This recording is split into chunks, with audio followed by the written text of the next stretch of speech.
Les délestages, il faut comprendre que nous héritons d'un passif lourd. Et qui est lourd? Que nous traînons jusqu'aujourd'hui. C'est comme disaient les jeunes Gabonais, tout est à refaire. Et oui, tout est à refaire. La ECG, on l'a trouvé obsolète. Il manque de groupes. Nous avons fait des efforts pour acheter certains groupes et des transformateurs pour essayer de remédier à ces problèmes. Mais quand vous regardez le Gabon, à l'heure actuelle, c'est 1000 mégawatts qu'il nous faut. Or, nous n'en disposons que de 700, soit un manque de 300 mégawatts sur l'étendue du territoire. Venons-en à Libreville. Libreville, c'est 350 mégawatts. Avec ce matériel vétuste, on a perdu encore quelques groupes. Libreville, ses fournisseurs ne fournissent que 200 mégawatts. 200 mégawatts, quand vous faites la différence, vous avez 150 mégawatts qu'il faut aller chercher.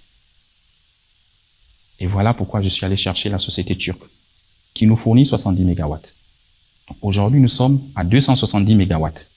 Je ne dis pas que c'est suffisant, mais il faut compléter. Il faut compléter par la réalisation des barrages hydroélectriques, tels que ceux que j'ai annoncés pour le barrage de Bouy, sur les Vindo. Il faut compléter avec des centrales thermiques, avec l'éolien, l'énergie solaire. Parce que le Gabon que nous voulons demain, avec tout ce qui s'est construit, avec ces entreprises qui s'installent, c'est 1800 mégawatts qu'il nous faut. Et il faut aller les chercher. Je demande à ces Gabonais qui ont subi des dommages de bien vouloir nous excuser. Mais nous faisons de notre mieux pour remédier à leurs problèmes. Tout ne peut pas se faire en un jour. Mais je suis sûr qu'en 7 ans, on peut arriver à résoudre ces problèmes. Monsieur le Président, vous avez parlé de plusieurs chantiers que vous avez lancés. Mais quand on parcourt la capitale gabonaise, une fois encore, et quand on va même à l'intérieur du pays, les Gabonais s'interrogent parce qu'il y a plusieurs chantiers à l'arrêt. Quelle réponse pourrez-vous apporter à ces Gabonais qui se posent cette question?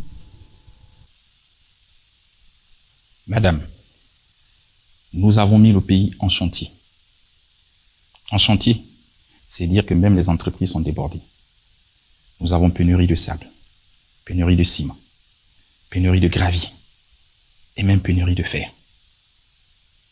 Donc, les chantiers ne sont pas à l'arrêt.